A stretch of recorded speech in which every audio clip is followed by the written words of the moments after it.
ஏசாயா தீர்க்கதரிசியின் புஸ்தகம் 1வது அதிகாரத்துக்கு நம்ம எடுத்துக்கொள்வோம்.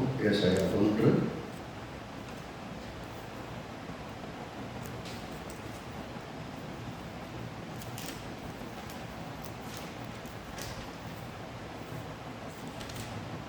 போன வாரத்தில் ஒரு பகுதியை ஆரம்பித்தோம்.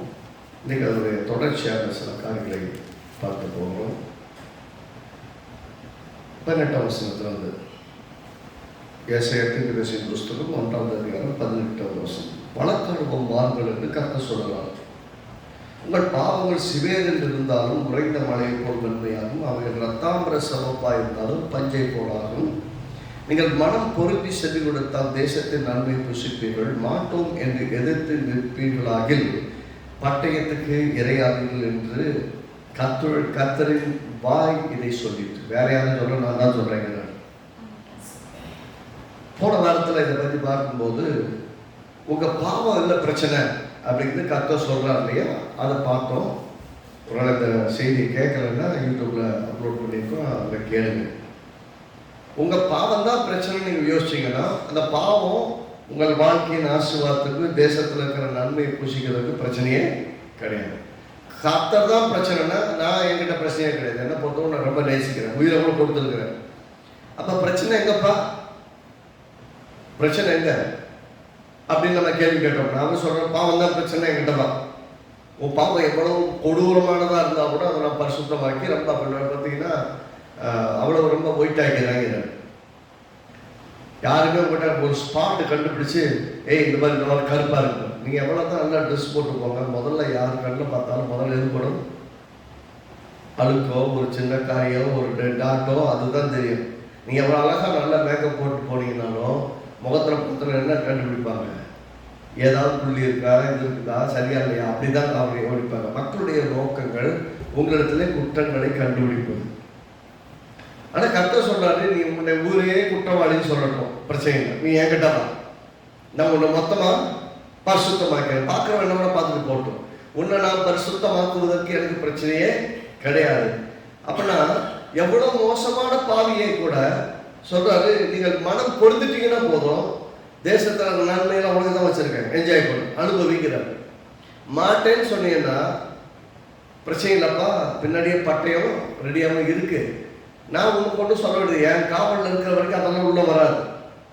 நம்ம எளிமையாக சொல்லணும்னா கர்த்தர் நம்முடைய காவலாக இருக்கிற வரைக்கும் வெளியிலிருந்து எவனும் உள்ள நுழைய முடியாது. எப்போ கர்த்தருடைய காவலை வேணாம்னு சொல்லிடுறோமோ, நானே என்ன பார்த்துக்கிறான், நீங்கள் என்ன பெருசாக எனக்கு செய்யறதுன்னு விட்டோம்னா பிரச்சனை நாமளே வர வச்சுக்கணும்.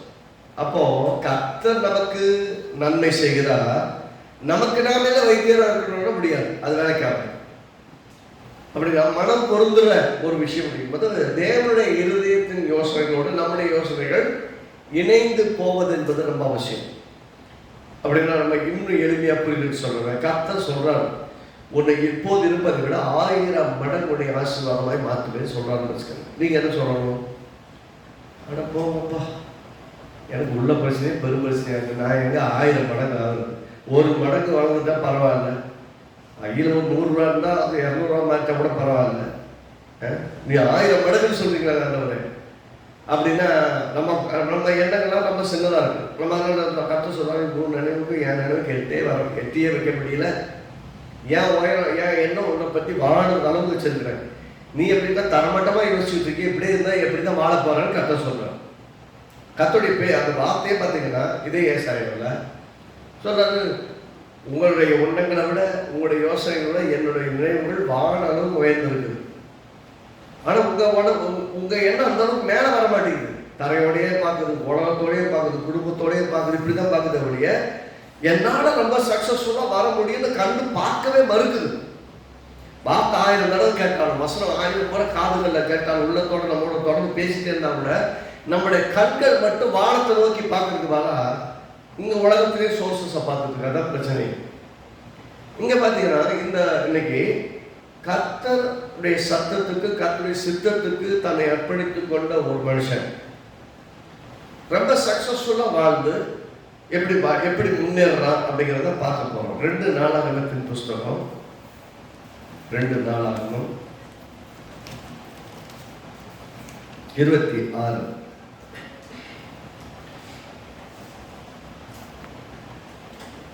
குறைக்க நேரம் தான் முடிந்த வரைக்கும் ரொம்ப தீவிரமாய் பார்க்க பார்ப்போம். 2 நாளாகமத்தின் புஸ்தகம் 26வது அதிகாரத்தை திருப்பி கொள்வோம்.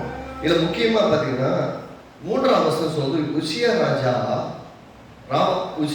ராஜாவாகிற போது 17 வயதாக இருந்தான். எத்தனை வருஷமா?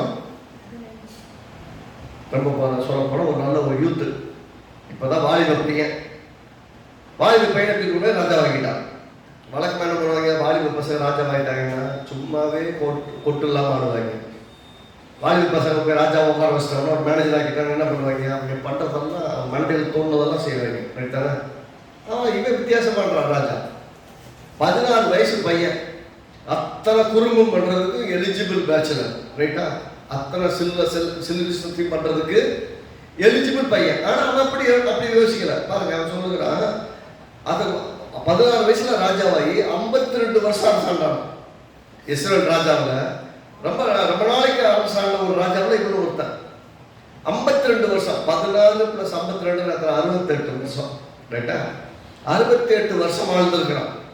52 வருஷம் சக்சஸ்ஃபுல்லான ஒரு ராஜ்யம். எப்படி ராஜ்யம் பார்த்தீங்கன்னா, அவன் ஏன் அப்படி சக்சஸ்ஃபுல்லாக இருக்க முடியுதுன்னா, 16 வயசு பையன் உலக மக்களோட சேர்ந்து எல்லா விதத்திலும் போக முடியும். ஆனால் அவன் தான் எப்படி இருக்காங்கன்னா, 4ஆம் வசனம் பார்த்தீங்கன்னா, அவன் தான் தகப்பனாகிய அமத்சியா செய்தபடி எல்லாம் கர்த்தரின் பார்வைக்கு செம்மையானதை செய்தான். உங்க பிள்ளைக கர்த்தருக்கு பிரியமானதை, கர்த்தருடைய பார்வையில சரியானதை செய்ய நீங்கள் கற்றுக் கொடுக்கணும். காலங்கள் உடனே நடக்கும், லேட்டாக கூட நடக்கும். ஆனால் நீங்கள் அதை கரெக்டாக சொல்லி கொடுத்துக்கிட்டே இருக்கணும். அவங்களுக்கு கடுப்பாக வரும். அப்பா அம்மா நல்லா, அப்பா எப்படி இருந்தாரோ அப்படியே ப்ராக்டிஸ் பண்ணுறோம் அப்படின்னு அர்த்தம். நீங்கள் இன்றைக்கு படிக்கிற ஒரு வழியினுடைய அடித்தளம் உங்கள் பிள்ளைகளுக்கு வாழ்க்கையில் பின்பற்றி வர உதவி செய்யும். சூழ்நிலைகள் 1000 சவால்கள் மத்தியில் கூட நீங்கள் எப்படி விசுவாசத்தில் பயணிக்கிறீர்கள் கவனிச்சுட்டு இருக்காங்க, அப்சர்வ் பண்ணிட்டு இருக்காங்க. When you are walking in faith, your children will see and they will try to walk with God. நீங்க வாயத்திலிருந்து சொல்லாம இருக்கும்போது அவங்க நடக்க ஆரம்பிப்பாங்க.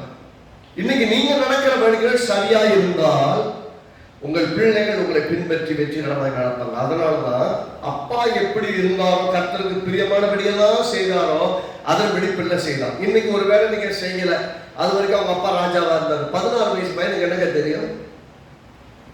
16 வயசு பையன். ஆனாலும் பார்த்தீங்கன்னா அவங்க அப்பா எப்படியெல்லாம் கர்த்தருக்கு பிரியமாய் வாழ்ந்தார் என்பதை கண்கூடாய் பார்த்திருக்கிறான்.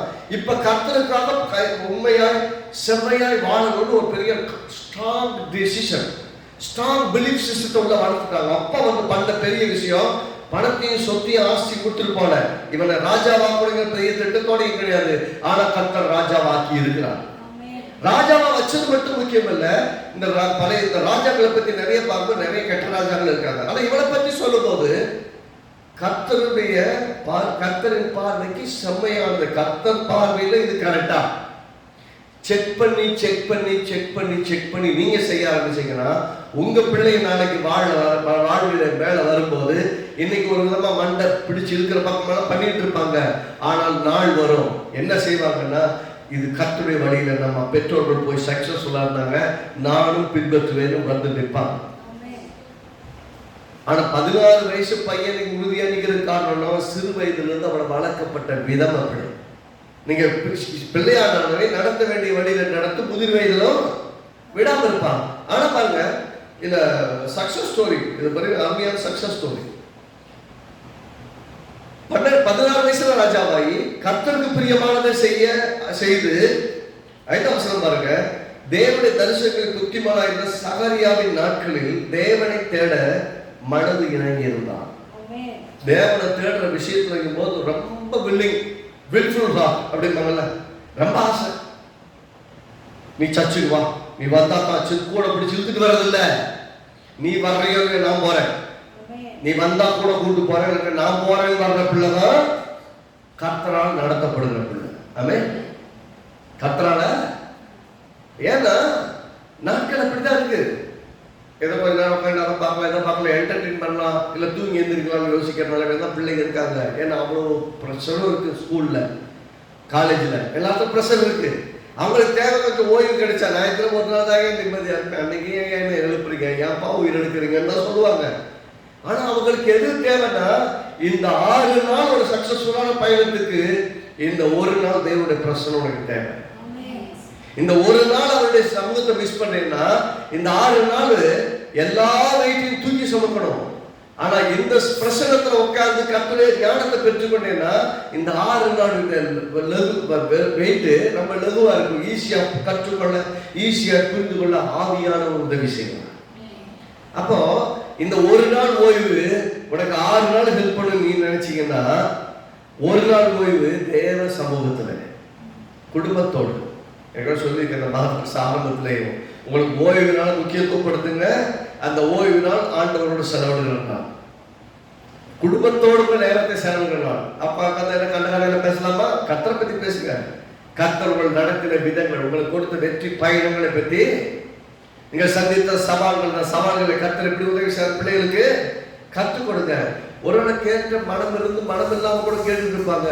ஆனால் நான் ஒரு இக்கட்டான நிலைமையில உள்ள பேசுவார் கர்த்தர். உங்க அம்மாவோட கூட இருந்த, உங்க அப்பாவோட இருந்த, உங்க தாத்தாவோட இருந்த, நான் உங்க கூட இருக்கிறேன், உனக்கு உதவி செய்வேன்னு பேசுவாரு. அப்பொழுது கர்த்தரை பற்றிக்கொள்ள அவங்க இறுதியும் திடப்படும். இந்த பையனுக்கு அவங்க அப்பா என்ன சொல்லி கொடுத்தாலும் இல்லை, ஆனா 14 வயசுல கர்த்தரை பிடிச்சுக்கிட்டான். 14 வயசுல கர்த்தரை முன்னாடி வச்சு கர்த்தருக்கு எதெல்லாம் பெரிய பார்த்து பார்த்து பார்த்து செய்யறதுக்கு பாருங்க, பார்த்து செய்யறதுக்கு நமக்கே வராது. 14 வயசு பிள்ளைக்கு அப்படின்னா எவ்வளவு பெரிய இம்பாக்ட் உள்ள ஏற்படுத்திருப்பாங்க, எவ்வளவு பெரிய தாகத்தை உள்ள ஏற்படுத்திருப்பாங்க 14 வயசு பையனுக்குள்ள. நீங்க நினைக்கிற மாதிரி கர்த்தர் எப்போ உங்க குழந்தைகளை சந்திப்பாரு, எப்ப என்கவுண்டர் பண்ணுவார்களுக்கு தெரியாது. ஆனால் நீங்கள் செய்ய வேண்டியதெல்லாம் உங்களுடைய கரங்களை ஒப்புக் கொடுக்கிறார். நீங்க எங்க பிள்ளையை ஆண்டு கொள்ளுங்க, என்னை ஆண்டு கொள்ளுங்க. பிள்ளைங்க தன்னை ஒப்புக் கொடுக்க ஆரம்பிக்கணும். அப்படி ஒப்புக் கொடுக்கிறத கர்த்தர் நம்மை ஆள முடியும், நமக்குள்ளாக வாழ முடியும், நம் மூலமாக அவர் வெளிப்பட முடியும். சொன்னாரு சகரியாவின் நாட்கள்ல இவர் வாழ்ந்தவர், ஏசாயா காலத்தில் வாழ்ந்தார். இவர் சாகர காலத்துல ஏசாயா ஊழியம் செய்யக்கூடியவராக இருந்தார். ஏசாயத்துக்கு வச்சு உசியாவின் ராஜாவுடைய காலத்தெல்லாம் கொடுத்தோட தீர்க்க தரிசனம் சொல்றவர். ஆனா சகரியாவின் காலம் அவங்க அப்பா அமசியால வாழ்ந்த காலம். அதனால சகரியாவுடைய நாட்களிலே இவன் இது எப்படி இருந்ததா, ஒரு நல்ல பாஸ்டர் சகரியா, தீர்க்கதரிசி. அவர் சகரியா தீர்க்கதரிசியும் கூட, இன்னொரு பக்கம் நல்ல ஊழியக்காரர். அதனால அந்த தேசத்தை நடத்த வேண்டிய விதத்தில் நடத்தினால, நடத்தலுக்கு உதவி செய்ததுனால அமசியா கர்த்தருக்குள்ள வைராக்கியமா இருந்தாரு. அதே போல அவருடைய பிள்ளையாகிய உசியாவும் கர்த்தருக்குள்ள வைராக்கியமா நிற்கிறாரு, வாழ்றாரு, வளர்றாரு. தேவனை தேட, நல்லா கவனிக்கணும், தேவனை தேட மனது இணங்கி இருந்தான். மனசுல அக்செப்ட் பண்ணிக்கிட்டு, வில்ஃபுல் ஹார்ட்னாங்கல்ல, அங்க ஆண்டவர் என்ன சொல்றாரு, இந்த தேசத்தின் நன்மை புசிக்கணும்னா என்னோடு மனம் பொருந்தியது. மனம் பொருந்திய கர்த்தர் எப்படி யோசிக்கிறாரோ அப்படி யோசித்து, கர்த்தர் என்ன செய்ய நினைக்கிறாரோ அப்படி செய்து. அதனால்தான் தாவீதை பார்க்கும்போது கர்த்தர் சொல்றாரு, அவன் என் இருதயத்துக்கு ஏற்றவன், எனக்கு சித்தமானபடியெல்லாம் செய்யணும். நம்மளை பத்தி அப்படி ஒரு ஸ்டேட்மெண்ட் கர்த்தர் சொல்லணும். Welcome, good and faithful servant கர்த்தர் நம்மளை இன்வைட் பண்ணணும். கர்த்தர் உண்மையும் உத்தமுள்ள ஊழியக்காரனே, எஜமானுடைய சந்தோஷம் நீ பிரவேசி அனுபவின்னு சொல்லி இங்க தேவனை தேட மனது இணங்கி இருந்தான் அப்படின்னு சொன்னதோடு முடியல. 5ஆம் வசனம் பாருங்க, தேவனை தேட மனது இணங்கி இருந்தான், அவன் கர்த்தரை தேடின நாட்களில் தேவன் அவன் காரியங்களை வாய்க்க செய்தார். ஹல்லேலூயா. இப்ப சொல்றோம் அல்லேலூயா, சும்மா அல்லேலூயா கும்பிடுறது அல்லேலூயா அல்லேலூயா நடுவில் கேப் ஃபில் பண்ற கர்த்தர் கிடையாது. அந்த அல்லேலூயா சொன்னா உங்களுக்கு பெரிய ஆர்வம், ஒரு பெரிய இம்பாக்ட், ஒரு பெரிய நிச்சயத்தின் தன்மை நிமித்தமா கர்த்தரை தேடினா உங்க காரியங்கள் எல்லாம் சக்சஸ்ஃபுல்லா இருக்கும். சொல்ல கர்த்தரை தேடின நாட்களில், கர்த்தரை தேடின நாட்களில் அப்படின்னா கர்த்தரை தேடின வருஷங்களில் இல்ல, கர்த்தரை தேடின நாட்களில் தேவன் அவன் காரியங்களை வாய்க்க செய்தார்.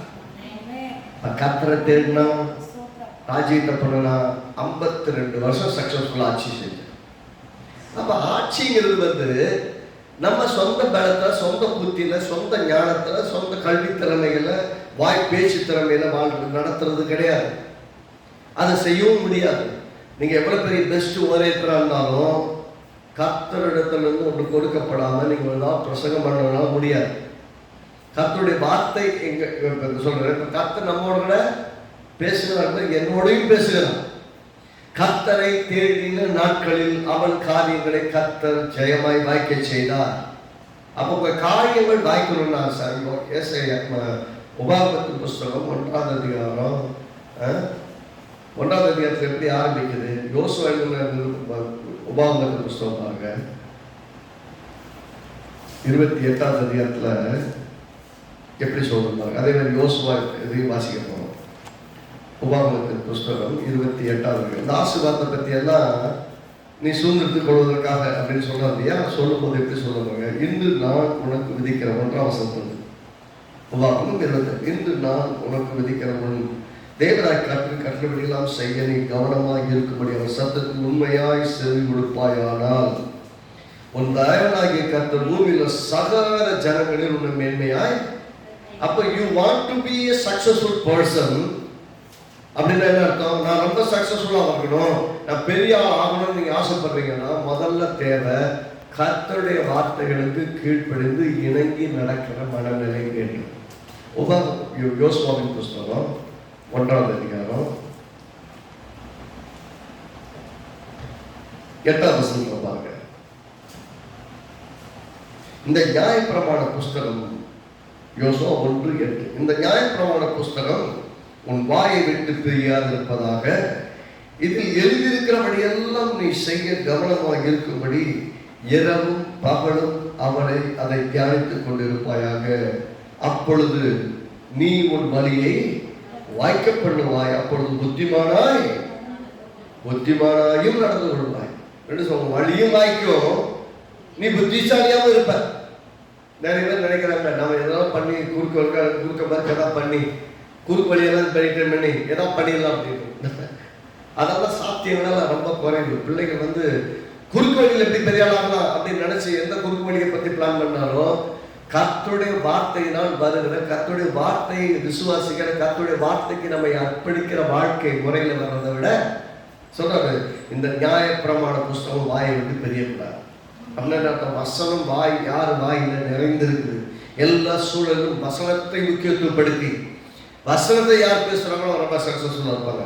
இப்போ யங் லீடர் வயதான மோசே மறிக்க போகிறார்.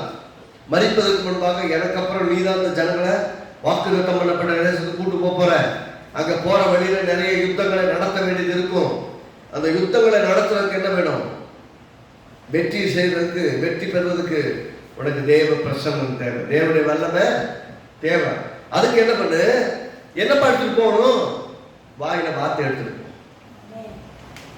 நான் சொல்றேங்க, நீங்கள் அறிக்கை செய்யாத ஒரு வாக்குத்தத்தம் உங்களுக்கு சுதந்திரமே கிடையாது. நீங்கள் இருதயத்தில் விசுவாசிக்கணும், வாயில அறிக்கை செய்யணும். அதுதான் ரட்சிப்பே நடக்கும். அவ்வளவு பெரிய ரட்சிப்பே இருதயத்தில் விசுவாசித்து வாயில அறிக்கை செய்யும் போது தான் நடக்குதுதான். வாக்குத்தத்தங்களானது இருதயத்தில் விசுவாசிக்கணும். நான் இன்றைக்கு உங்க வாழ்க்கையை பார்த்து சொல்லுகிறேன், இப்போது இருப்பதை விட நீங்க 1000 மடங்கு பெறுவீங்க. அதை நீங்க எப்படி எடுத்துக்கொள்ளணும்னா, ஆண்டவரே இப்படி வார்த்தையை நான் விசுவாசிக்கிறேன், நான் இப்ப இருக்கிறத விட நான் 1000 மடங்கு பெறுவேன், என் குடும்பம் 1000 மடங்கு ஆசீர்வாதமா இருக்கும், நாங்கள் அநேக ஜாதிகளுக்கு மேலாக உயர்ந்திருப்போம். சொன்னாலும் உன்னை நான் மேன்மையாக, சகல ஜாதிகளும் உன்னை மேன்மையா.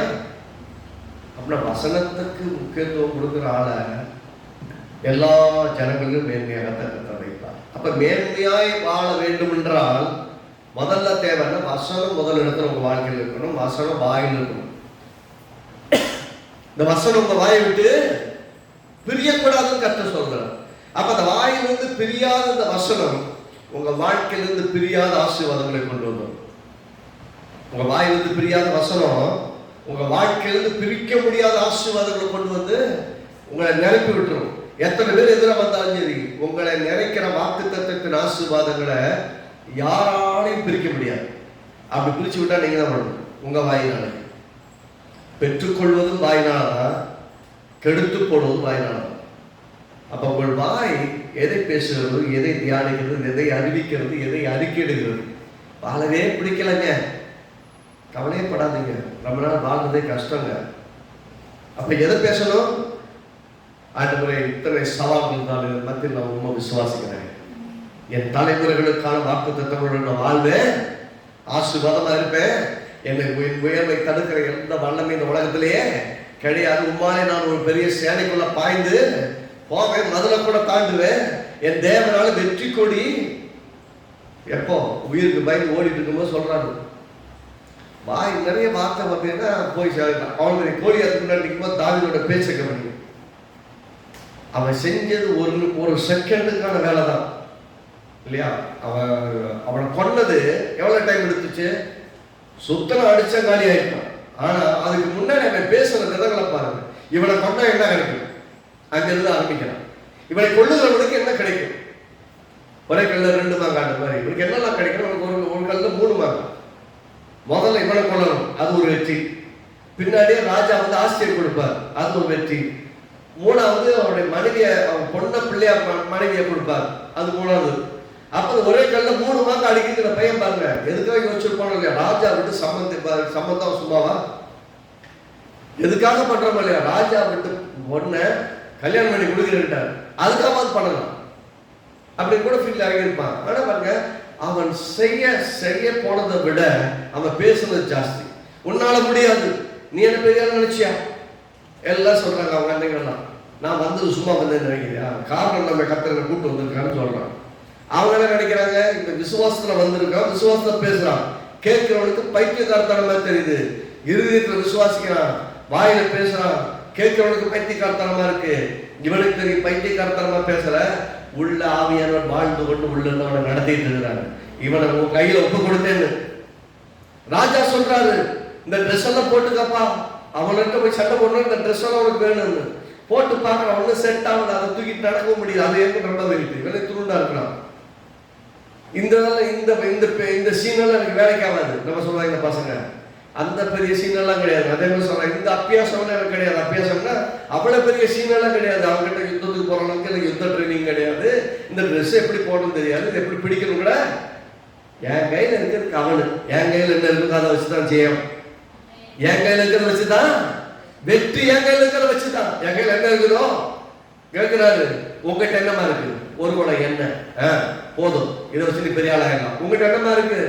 கொஞ்சம் போல எண்ணெய், கொஞ்சம் போல மாவு. ஓகே, இந்த பஞ்சத்தை கட்டலாம். உங்ககிட்ட என்ன இருக்கு? தண்ணி தான் இருக்கு. தண்ணியை கொண்டு ஊத்து, அது திராட்சசமாக்கிடலாம். அப்படி என்ன இருக்குதோ அது உங்களுக்கு என்னவாக மாறணும், அது மாறும். எது வரைக்கும் தேவைக்கு சந்திக்கிறோம் அப்படி நடக்கும். அதை நம்ம அடுத்து பண்ணணும். இங்க அந்த சூழலெல்லாம் அப்படி ஒரு மாதிரி எதிராக வரும்போது அதை எப்படி நம்ம அணுகிறோம், அந்த பிரச்சனை எப்படி அணுகிறோம்? அப்ப நமக்கு எல்லாம் எதிராக இருக்குது, தேவையெல்லாம் அதிகமா இருக்குது. அப்போ ஒன்று விசுவாசிக்கிறோம் பார்த்தீங்களா? இருதயத்தில் விசுவாசித்து வாயில அது எல்லாம் உங்களுடைய அந்த வாழ்க்கையிலிருந்து உங்களை பிரித்தெடுக்கவே முடியாது. நீங்க விசுவாசத்தினால் பெற்றுக்கொண்டதை எதுவும் பிரிக்க முடியாது. வார்த்தையினால் பெற்றுக்கொண்டதை வாழ்க்கையிலிருந்து யாராலையும் பிரிக்கவே முடியாது. அப்போ பிரிக்க முடியாத ஆசீர்வாதம், பிரிக்க முடியாத உயிருள்ள வாழ்க்கையை கர்த்தர் உங்களுக்கு கொடுக்கிறார். இப்ப யோசுவா சொல்லும்போது உன் வாயை விட்டு பிரியாத இருப்பாயாக. எதுக்கு? அப்போ எதுக்குன்னா நீ ரொம்ப சக்சஸ்ஃபுல்லாக, நீ போகும் இடமெல்லாம் புத்திமானாய் நடந்து கொள்வாய். நீ மீட்டிங் போனாலும் சரி, பெரிய மினிஸ்டர் பார்க்க போனாலும் சரி, இன்டர்வியூ போனாலும் சரி, எங்க போனாலும் சரி, கர்த்தர் உங்க வாயிலிருந்து கொடுக்கிற வார்த்தை ரொம்ப ஃப்ளோல போகும். அங்க என்ன பேசணும் நீங்க கவலைப்படாதீங்க. அங்க பேச வேண்டிய வார்த்தை கர்த்தர் உங்களுக்கு கொடுப்பார். இன்டர்வியூ போகும்போது பையன் பசங்க பயந்து போவாங்க. இன்டர்வியூ பயப்படுற பயத்தை கர்த்தருக்கு பயந்து உட்காந்து ஜோம் பண்ணி, ஏசப்பா எனக்கு உதவி செய்யுங்க. இன்டர்வியூ எப்படியெல்லாம் கேள்வி வைப்பான்னு தெரியாது. அவன் கண்ணில் இருக்க கிருபை கிடைக்கணும். அவன் என்ன கேட்டாலும் பயப்படக்கூடாது, கரெக்டா பேசணும். எனக்கு அந்த தைரியத்தை கொடுக்காண்டு சொல்லிட்டு போனாங்கன்னா கர்த்தர் அவனை பார்க்கும்போது இவன் எம்மாத்திரம் தான், இது மாதிரிதான் இவன் எம்மாத்திரம். ராஜா சொல்லும் போது இந்த அபியாசம் இந்த சீனெல்லாம் எனக்கு கிடையாது, என்ன பண்றேன் எல்லாத்தையும் காட்டுங்க. ஏற்கனவே கரடியை கொள்றதுக்கு உதவி செய்தார். அன்னைக்கு கேடகம் அதெல்லாம் மார்க்கோசமெல்லாம் நான் போட்டில்ல. சிங்கத்தை அடிச்சு கொள்ள உதவி செய்தார். அன்னைக்கு எங்க எந்த வெப்பனும் கிடையாது, வெறுங்கைதான். அன்னைக்கு வெறுங்கையாக இருக்கும் போதே கரடியை கொள்றதுக்கும் சிங்கத்தை கொள்றதுக்கு உதவி செய்தார். அதே தேவன் இவனையும் என் கையை ஒப்பு கொடுப்பான். அவன் வாய் வார்த்தை ஓரம் பாருங்க, அவனை கொண்டு தீர்க்கிற வரைக்கும் அவன் வாயில ஒரே ஸ்டேட்மெண்ட் தான், நம்ம கொண்டுறோம் அப்படின்னு யோசிக்கிறோம். நம்மளை கொண்டுட்டு என்ன பண்றது நம்ம யோசிப்போம். காசு பத்தாம போயிட்டா என்ன பண்றது நம்ம யோசிப்போம். அவன் எதை பத்தி யோசிக்கிறான்? என்னைக்கு உள்ள இறங்கியாச்சு, அவனை நம்மளாம் பார்த்தலாம். இஸ்ரவேலின் தேவனாகிய கர்த்தருடைய ஜனங்களை நிந்தித்ததுக்கு அப்புறம் அவன் உயிரோடு இருக்கக்கூடாது, அப்படி போய் நிற்கிறான். அப்ப அவன் வாயிலிருந்து திரும்ப திரும்ப நீங்க அந்த அதிகாரத்தை வாட்சி பார்த்து 1 சாமுவேல் 15-16 வாட்சி பார்த்தீங்கன்னா திரும்ப திரும்ப திரும்ப ஒரு விஷயத்தை அவர் அழுத்தி அழுத்தி அழுத்தி அழுத்தி பண்ணிட்டே இருப்பாரு. ஒரு விஷயத்தை அழுத்தி அழுத்தி பண்ணிட்டு இருப்பாரு. இவன் என்ன வந்தாலும் சரி, இவன் ஒண்ணுமெல்லாம் வாய்க்கிறது. இவன் என்ன பண்றது? அவன் அவன் அவன் செஞ்ச 1 செகண்ட் வேலைக்கு அவன் பேசுறது நிறைய. நான் சொல்றேன், எப்படி 1 மணி நேரம் எக்ஸாமுக்கு மாசம் முழுவதும் அந்த பசங்க படிக்கிறாங்களா, அந்த மாதிரி தான். வார்த்தையின் மேல கவனமா இருந்தீங்கன்னா எக்ஸாம் வரும்போது பயப்பட வேண்டியதில்லை, சவால் வரும்போது பயப்பட வேண்டியதில்லை. உங்கள் இருதயம் வசனத்தினால் நிறைந்திருந்தால், உங்கள் வாயில வசனம் நிறைந்திருந்தால் உங்களை சவாலை பார்க்கும்போது பயப்பட வேண்டியதில்லை. கர்த்தர் சுலபமாய் வெற்றியை தருவார்.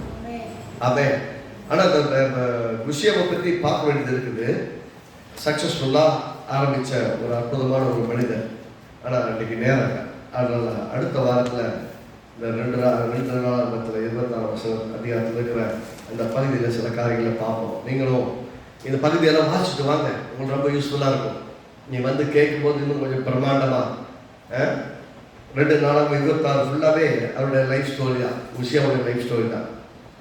மனது இணங்கி இருந்தான் அப்படின்னா என்னன்னா, மனசு ஃபுல்லாக கர்த்தருக்காக வாழணும், கர்த்தருடைய சித்தத்தை செய்யணும், கர்த்தருடைய சித்தத்தின்படி ராஜ்யத்தை ஆளணும்னு 16 வயசு பையன் ஆசைப்பட்டான். 52 வருஷம் ஆண்டான். அவன் சொல்லும்போது அவன் கர்த்தரை தேடின நாட்களில் இந்த வாரத்தை அதை எடுத்துட்டு போங்க, இந்த வசனத்தை எடுத்துட்டு போங்க. என்ன? அவன் தேவனை தேட மனது இணங்கி இருந்தான். அவன் கர்த்தரை தேடின நாட்களில் தேவன் அவன் காரியங்களை வாக்கிய செய்தார். உங்க வழிகளை எல்லாம் சக்சஸ்ஃபுல் ஆக்கணும்னா ஆங்கிலத்தில் பார்த்தீங்கன்னா யோசுவா 1:8 எப்படி சொல்றான்? You will make your way successful, you will have good success அப்படி சொல்லுது. அப்படின்னா மிக சிறந்த வெற்றிகளை பெறுவதற்கு எப்படி ஆரம்பிக்கணும்னா, கர்த்தரோடு இணைந்திருப்பது, அவருடைய சித்தத்தோடு எண்ணத்தோடு இணைந்திருப்பது. இந்த வாரம் முழுவதும் ஒரு விஷயத்தை டிக்ளேர் பண்ணுங்க, அவரை தேடுறதுல நீங்க கவனமா இருங்க. உங்க வழிகள் எல்லாத்தையும் கர்த்தர் வாய்க்க பண்ணுவார். You will be become successful. ஒவ்வொரு முறையும் வாயத்தர சொல்றாங்க, நான் அவங்க தேடுறேன், எனக்கு எல்லாத்தையும் சக்சஸ்ஃபுல் ஆக்கிட்டாங்க. தோல்வியை நான் பார்க்காதபடி எல்லாத்தையும் சக்சஸா மாத்திட்டாங்க. தேவைகள் என் தலைக்கு மிஞ்சி இருந்தாலும் சரி, எல்லாம் என் காலுக்கு கீழே இருக்கிற அளவுக்கு எல்லாத்துக்கும் மேல நான் நிற்கிற அளவுக்கு என் தேவைகளை சந்திப்பி நான் குறைபட மாட்டேன், தாழ்ச்சி அடைய மாட்டேன். வானங்கள் திறக்கப்படும், தெய்வீக சுகமும் விடுதலை உண்டாகும், ஆரோக்கியம் சௌக்கியம் உண்டாகும், நான் ஆசீர்வாதமாய் வாழ்வேன் என்று உங்களோட கூட சேர்ந்து நானும் இயேசு நாமத்தை அறிக்கை செய்கிறேன். அவன் பெற்றுக்கொள்வோம். வாயை வச்சுதான் பிழைக்கணும், வாயுள்ள பிள்ளை பிழைக்கணும்னு சொன்னாங்க. வாயுள்ள பிள்ளை அதான் சொல்றாங்க. அப்போ உங்க பிள்ளை வாயில என்ன பேசுறதுன்னு கவனிங்க. வாயில சரியில்லாத வார்த்தைகள் வரும்போது என்னப்பா இப்படி சொல்லக்கூடாது, இப்படி சொல்லு, இப்படி விசுவாசம் கற்றுக் கொடுங்க. பிள்ளைகள் கற்றுக்கொள்ளட்டும், அதையே பேசட்டும். வெற்றிகரமாய் கர்த்தர் மாற்றுவார். ஆரம்பத்தில் விசுவாசம் இல்லாமல் தடுமாற்றி கூட சொல்லணும், விசுவாசத்தோடு பேச சீக்கிரமாய் கற்றுக்கொள்வார்கள். ஆமென்.